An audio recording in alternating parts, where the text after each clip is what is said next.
उसको लागू करेगी? क्या दलितों को और ओबीसी को जो है जिस तरीके से पुरानी सरकार कर रही थी उसको मंत्री जी करेंगे? और क्यों नहीं भरा गया? बैकलॉग ही बताया, ये बैकलॉग ही बताया। मंत्री जी हर विभाग पे अध्याचन, हम लोग तो कमेटियों में समितियों में बैठते हैं, उधर के लोग भी बैठते हैं, इधर के लोग भी बैठते हैं।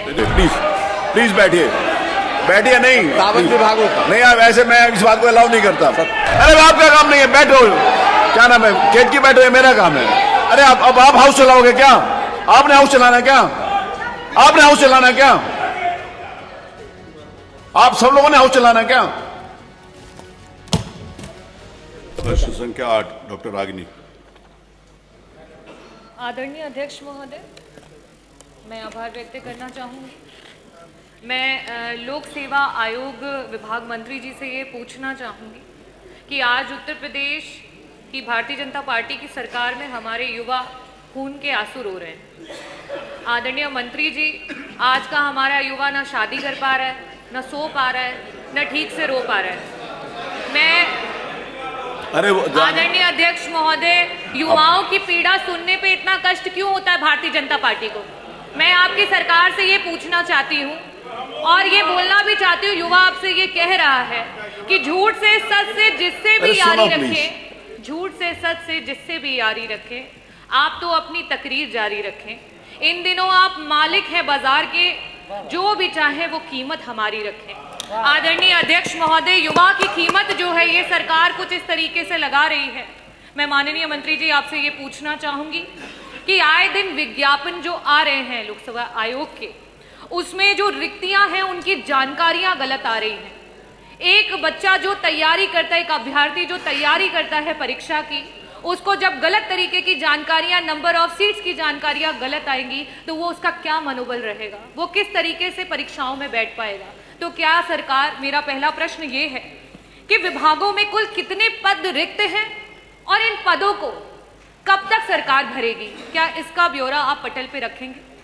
दूसरा मेरा प्रश्न आपसे ये है कि आए दिन परीक्षा का डेट निर्धारित होने से लेकर के आखिरी परीक्षा पहुंचने तक और उसके बाद चयनित होकर के कार्यरत होने तक 2 से 3 साल का समय एक युवा की जिंदगी से चला जा रहा है। और इस प्रक्रिया में ना जाने कितने युवा हैं जो ओवर एज हो जा रहे हैं, उनकी उम्र जो है वो बढ़ती चली जा रही है, वो अगली परीक्षा के लिए अपना फॉर्म नहीं भर पा रहे हैं। प्रत्येक भेदभाव को किनार में करते हुए क्या उन युवाओं को आप जो है एज में सीमा को बढ़ाने का काम करेंगे? मेरा प्रश्न ये है आपसे। 2017 से लेकर अभी तक के जो बैकलॉग है सरकार पूरा नहीं कर पाई है, चाहे वो एससी हो, चाहे एसटी हो, चाहे ओबीसी हो। ना तो उन पदों का आंकड़ा या ब्यौरा दे पाई है और ना ही उनको भरने की कोई प्रक्रिया को पूरा कर पाई है।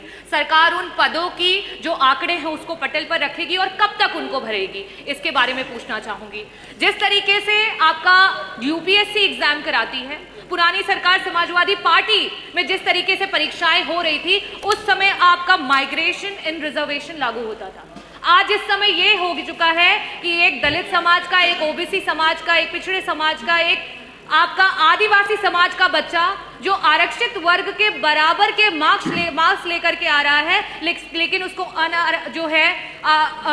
अनारक्षित वर्ग के मार्क्स को लेकर के आ रहा है, लेकिन उसको आरक्षित वर्ग में डाल दिया जा रहा है, जिसकी वजह से वो आगे की परीक्षाओं में नहीं बैठ पा रहा है। क्या पुरानी सरकारों की तरह आप उसको लागू करेंगे?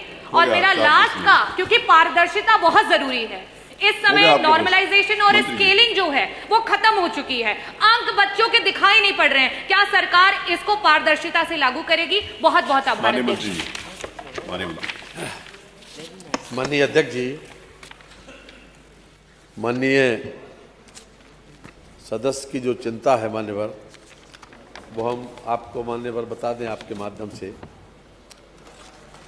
कि जितने भी पद यूपीएससी के या एसएससी के जितने भी रिक्वेजिशन जाते हैं मान्यवर, उन सब पदों के लिए वर्ष में एक पहली बार कैलेंडर जारी होता है और पूरे साल भर का कैलेंडर जारी होता है और उसमें जितने पद रिक्त हैं उसमें बाकायदा डेट, विज्ञापन की डेट भी दी जाती है। विज्ञापन की डेट से लेकर और अंतिम परीक्षा तक की डेट वाले दी जाती है। 26 के लिए 30 जनवरी को कैलेंडर जारी हो गया मालूम। आपने पूछा 2017 से लेकर अब तक कितने लोगों को मिला और उसका क्या परिणाम, तो मैं मान्यवर आपके माध्यम से ये बता दूं कि अभी तक आयोग के द्वारा उल्लेखनीय है कि आयोग के द्वारा अप्रैल 2017 से अब तक 47,407 पदों पर चयन की कार्रवाई समयबद्ध रूप से पूरी की गई, जिसमें सामान्य वर्ग के कुल 18,004 अभ्यर्थियों को, ईडब्ल्यूएस के श्रेणी के 2,081 अभ्यर्थी, अनुसूचित जाति वर्ग के 9,580 और अनुसूचित जनजाति के 447 अभ्यर्थी और अन्य पिछड़ा वर्ग के 17,295। ये मानवर हम इसलिए बता रहे हैं कि अगर आप 47,000 का टोटल 27% देखें मानवर, तो 12,799 आता है। तो हमने पूरा यानी जिस विभाग में जिस कैटेगरी की जो पद रिक्त हैं उनको भी भरा है और दिया है कितना, 17,295। बार बार ये कहा जाता है कि हम आरक्षण का पूरा वो पालन नहीं कर रहे हैं मानवर। जो भी संवैधानिक व्यवस्था है मानवर उसको हम पूरी तरीके से पालन कर रहे हैं और ये अपने आप में इस बात का सबूत है कि जो संख्या जिसके आधार पर हमने वो बता रहे दिया है, तो संख्या बता रहे हैं, उसमें आपने SC ST भी पूछा, SC पूछा और उसके आधार पर हम ये बता रहे हैं खास तौर से कि संख्या 27% इतनी है लेकिन दिए गए 17,295। नहीं, आप अधिकार तो दूसरी सरकारों में था, क्या सरकार उसको लागू करेगी?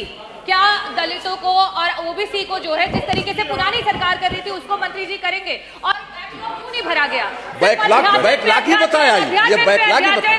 मंत्री जी हर विभाग पे अध्याचन, हम लोग तो कमिटियों में समितियों में बैठते हैं, उधर के लोग भी बैठते हैं, इधर के लोग भी बैठते हैं, हर विभाग पे सिर्फ अध्याचन जा रहा है। कब भर्तियां होंगी? ये प्लीज बैठिए, हो गया, उन्होंने जो बात बताया वो इस तरह है। अगला प्रश्न श्री कमाल अख्तर, श्री कमाल अख्तर, विभागों का प्लीज बैठिए ना, डॉक्टर आगरी बैठिए, this is not the way, please बैठिए, बैठिए नहीं विभागों का नहीं, आप ऐसे मैं इस बात को अलाउ नहीं करता। श्री कमाल अख्तर बैठिए आप, नहीं आप ये कोई जरूरी नहीं है कि आप क्योस करें, प्लीज। अरे बैठो ना, अरे बैठो, अरे आप लोग नहीं, मैं करूंगा, अरे आपका काम नहीं है मेरा काम है, अरे आपका काम नहीं है, बैठो, क्या नाम है, खेत की बैठो, ये मेरा काम है। अरे अब आप हाउस चलाओगे क्या? आपने हाउस चलाना है क्या? आपने हाउस चलाना है क्या? आप सब लोगों ने हाउस चलाना है क्या?